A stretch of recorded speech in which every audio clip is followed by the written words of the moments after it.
அண்ணே, பப்பாளி பழம் பறிக்கிறீங்களாண்ணே?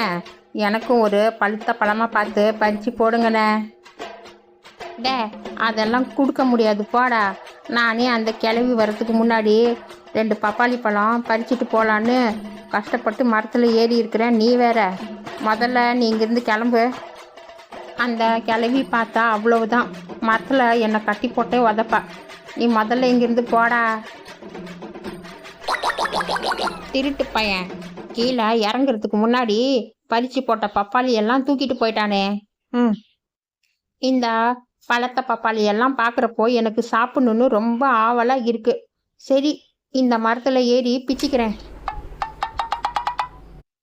கடையில் வாங்கி சாப்பிட்றத விட இந்த மாதிரி திருடி சாப்பிட்டா அதில் ஒரு சுகமே தனிதான்.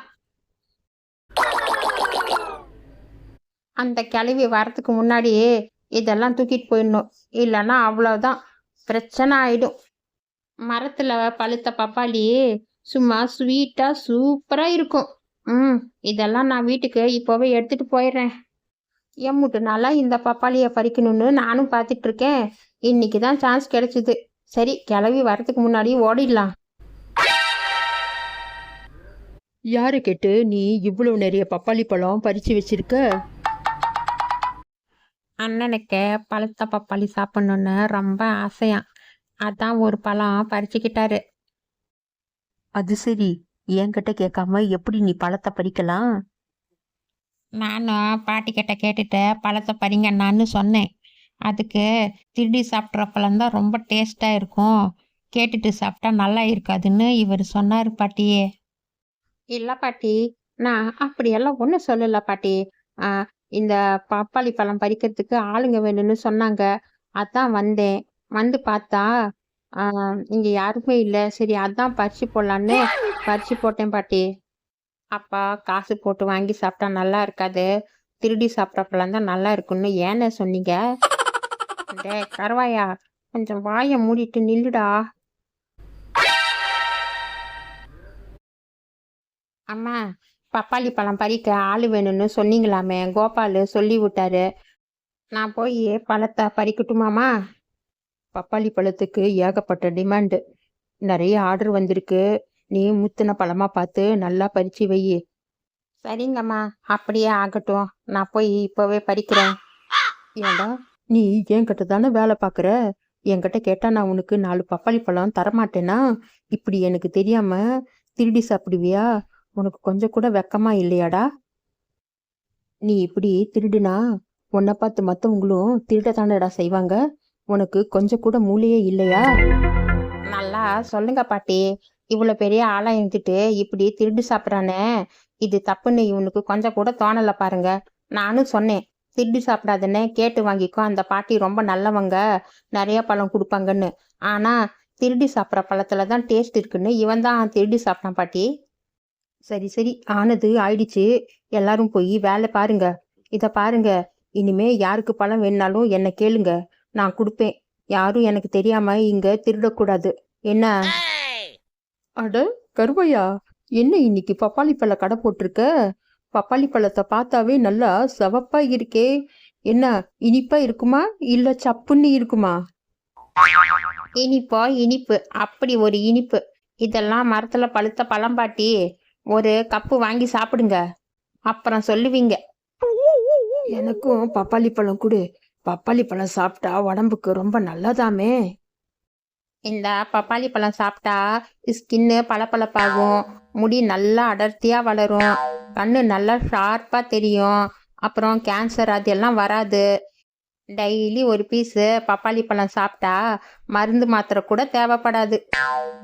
எனக்கு பப்பாளி பழமே பிடிக்காது. நீ சொன்னதை கேட்டா எனக்கே பப்பாளி பழம் வாங்கி சாப்பிடணும் போல ஆசையா இருக்கு. எனக்கும் பப்பாளி பழம் கொடு. நானும் இன்னைக்கு பப்பாளி பழம் சாப்பிட்டு பார்க்குறேன். பப்பாளி பழத்தை எல்லாம் சாப்பிடணும், அதில் எப்போதும் குணம் இருக்கு, எல்லாம் ஒத்துக்கணும்.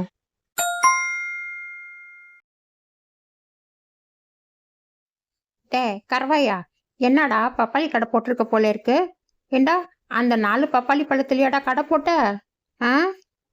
அண்ணே, 4 பப்பாளி பழத்தை வச்சு யாராவது கடை போட முடியுமாண்ணே?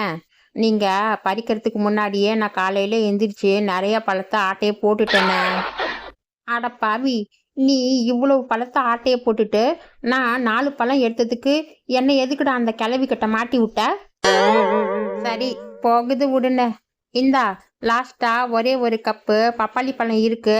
இதை சாப்பிட்டுட்டு கூல் ஆயிடுன. நீ தானே பழுத்த பப்பாளி பழம் சாப்பிடணும்னு ரொம்ப ஆசைப்பட்டுட்டு இருந்த.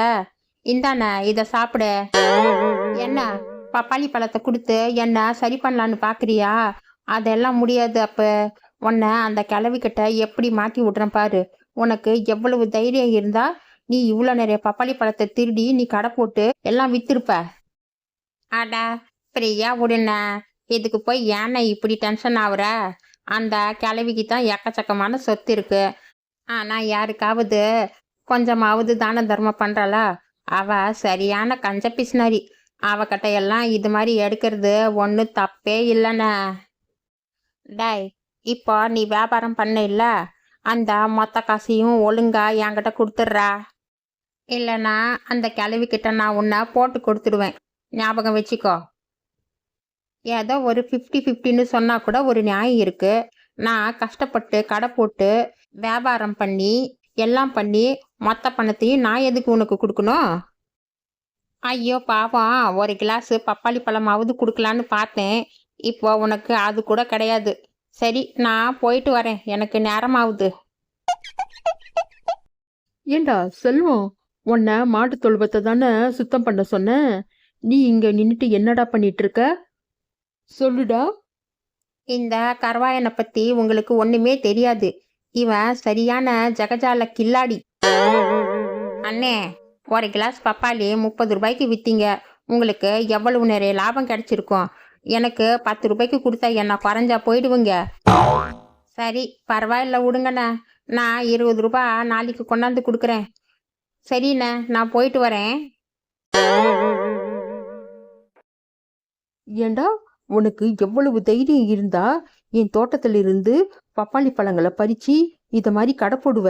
உன்னை இத பாரு, நீ நாளையிலிருந்து வேலைக்கு வராத.